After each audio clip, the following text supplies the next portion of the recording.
A few days ago, the Atlanta Falcons made Bijan Robinson the highest paid running back in NFL history. That record lasted about 48 hours, because a couple days after that, Detroit handed Jahmyr Gibbs an even bigger contract. Everybody's going to spend this week arguing about the money. I want to talk about the thing that not really anybody's mentioning. Both of these teams just got rid of the one guy who was making their star look this good. Alright, so let me set the table real quick. We'll start with Bijan.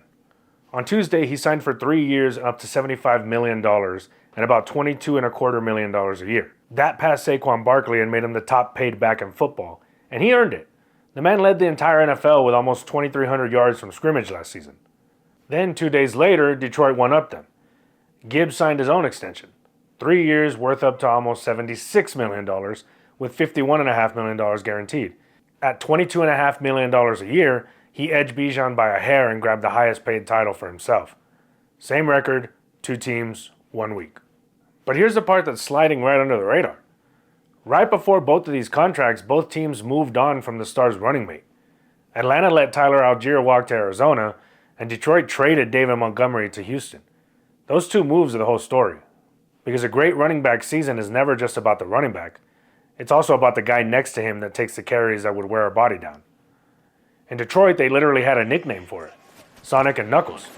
Gibbs was Sonic, the home run hitter. And Gibbs with great speed, down the sideline. Jahmyr Gibbs, one man to beat. He'll beat him. Touchdown. And Montgomery was Knuckles, the guy grinding out short yardage and taking the goal line pounding. Forward, he's in. Touchdown, Detroit. Back in 2024, those 2 combined for over 3,000 yards from scrimmage. That's not a star and a backup, that's a partnership. Atlanta ran the same playbook. Allgeier was the thumper. He muscles through and bangs into the end zone. And the Falcons. He took the ugly between the tackles carries so Bijan could stay fresh and explosive. Promising player. Here's Robinson right side. Nice cutback. He's gone. Can anybody catch him? Not tonight.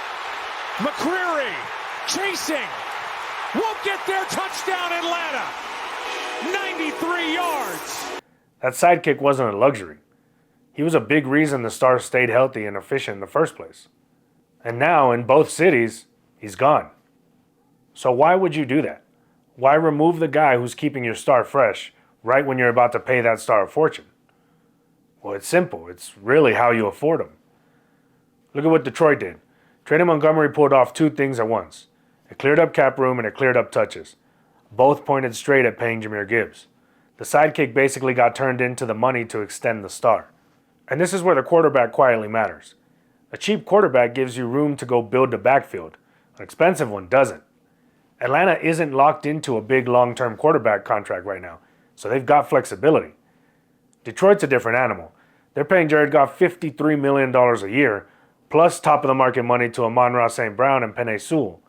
So when they moved on from Montgomery, they didn't go get another proven partner. They plugged the hole with a cheaper option in Isaiah Pacheco and handed Gibbs the biggest workload of his career. Now, why does this all scare me? Well, because I've mentioned before, I'm a Cowboys fan, and I've already watched exactly how this movie ends. Back in 2019, Dallas made Ezekiel Elliott the highest paid running back in football. 6 years, $90 million, $50 million guaranteed. And then they rode him like a workhorse. Huge workload every single year, nobody to spell him. And here's the thing people get wrong.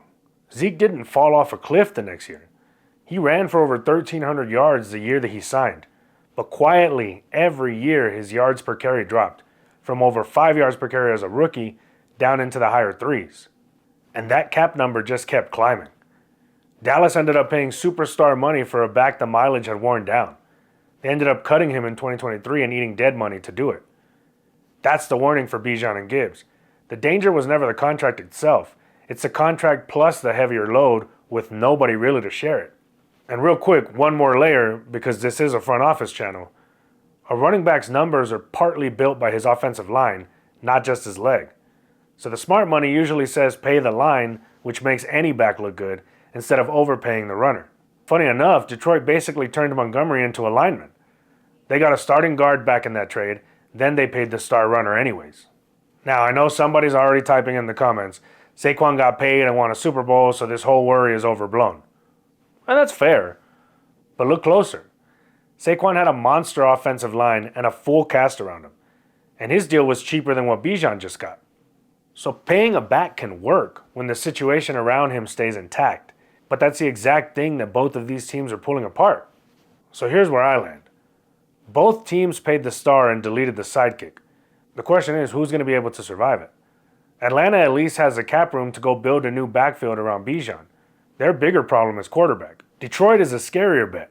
They got less room, an already expensive roster, and now the highest paid back in football is stepping into the biggest workload of his career with a cheaper, unproven partner behind him. That's the version that keeps me up at night. Watch the carries this season. If Gibbs or Bijan start slipping under a heavier load with nobody to take the pounding off of them, that's the deal turning into Zeke all over again. Because the real story of these contracts was never the money. It's the guy who left town right before the money showed up. So let me know in the comments, whose bet do you trust more? Atlanta's or Detroit's? Hit subscribe for more breakdowns like this. And next up, I'm digging into the Cowboys and the Micah Parsons trade 1 year later. I'll see you there.